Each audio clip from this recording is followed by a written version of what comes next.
Welcome back to the Stash. Ever since its arrival in the year 2000, Ultimate Spider-Man has been claimed by many fans as one of the best adaptations of the Wallcrawler.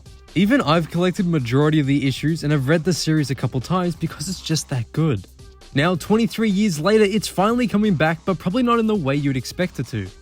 But before we get into it, be sure to like and subscribe for more Spider-Man content that's on the way. We are trying to hit 650 subscribers before the end of the month, and with your help, I know we can do it.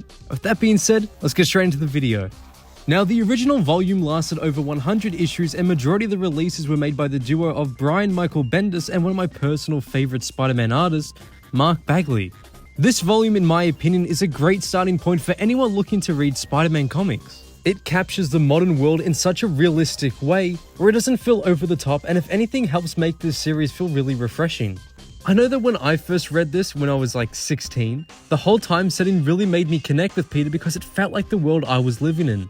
I honestly love rereading all the issues with the dynamic duo behind it, as they hold such a special place in my heart. Less can be said, however, for Volume 2. In 2009, the continuation of Ultimate Spider-Man was released in this mini-soft reboot in a sense, and I gotta say, I really hated it. The artwork was absolutely appalling, the stories weren't that any better, and to be honest, whenever I reread USM, I just ignore these issues because they aren't made by Brian Michael Bendis and Mark Bagley. I'm not even joking when I say that when either one of them isn't present in the making of the book, the quality severely drops off. I mean, I guess it could just be that no one could really capture the magic that they did in Ultimate Spider-Man, and no one really quite understood that sort of version of Peter like them. Anyway, they both came back for, spoilers, the death of Spider-Man, which is fine, I guess. My main issues is with the story mostly, and it involves how many stupid things had to happen for him to die, but at least the dialogue was really good, so there's that, and I mean, the artwork, of course, by Mark Bagley was just fantastic. It has some of my favorite covers, and some of my favorite panel work I've seen in a Spider-Man book.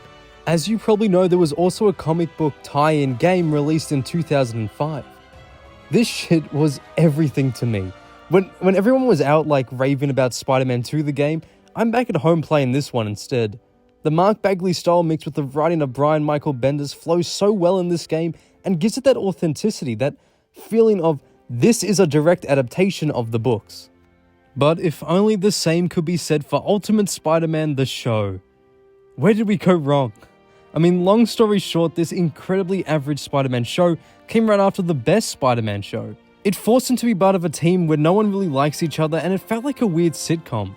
I actually really liked the opening of the first episode, and I mean, it had some stakes and some seriousness, but then it just got thrown out the window. It could have gone really in-depth about Peter's insecurities about not being the ultimate Spider-Man, where he goes on like this solo journey becoming the best version of himself. But unfortunately, we ended up with this, and I'm sorry to say, but Spidey is just a character that doesn't work in a team. I mean, majority of the time, he's supposed to be a loner besides the occasional team-up. Now, skip forward to the year 2023. The Amazing Spider-Man series is at an all-time low with Peter and Mary Jane still split up. Us fans have been complaining non-stop about the current state of the books, and then randomly a new series is announced. A brand new Ultimate Spider-Man book is set to release in January 2024, and the biggest shock of all, Peter is an adult married to Mary Jane and a family man. I genuinely can't believe my eyes. I'm going to read a book with Spider-Man who actually acts like an adult and has a family with Mary Jane. I feel like this book could be very important for the future of Spider-Man comics, because if ASM sales continue to drop while this series does well, it will send a message to the Marvel editorial team that they just can't ignore. A married Peter with a married Mary Jane makes a lot of money. The interesting take this book will have is that Peter will gain his powers as an adult, which I guess could be a pretty fun read.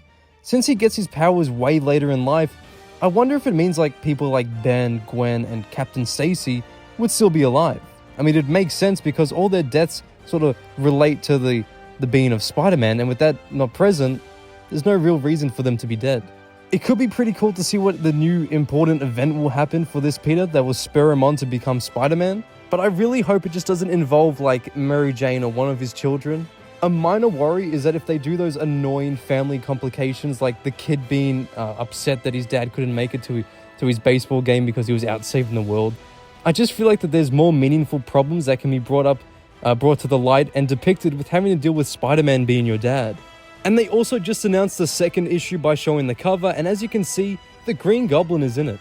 I'm really intrigued to see what route they'll go down with the Green Goblin. I'm not the biggest fan of the costume. I've never really liked the Sam Raimi armor design for the most part. I mean, at least he's got purple this time, but why would you get rid of the best feature of his costume? That's obviously being his face. That disturbing, crazy-eyed face is iconic to the character, and I really hope that at the very least he'll eventually become a bit more expressive. Overall, I am very, very excited for this series to come out, and I cannot wait to not only read it, but just make videos about it, because if they stay true to the whole Peter and Mary Jane being married with a family, this would easily become one of my favorite just current Spider-Man series. Not that there's much competition anyway, but the fact that they would just please fans, it makes me happy that I get to be able to read or go to a comic store, pick up a new Spidey book, and read one that involves Peter and Mary Jane being together. But I'd also love to hear from you guys. What do you think of this new series coming out? Are you excited for it? Do you have any worries? Be sure to let me know down in the comment section below, and we can start a conversation there. But that is it for today. Thank you guys so much for watching. If you have enjoyed, be sure to like and subscribe, because here any support means so much. Be sure to tune in next time for more Spidey content. Same web time, same web channel. Thank you guys again for watching, and see you in the next one.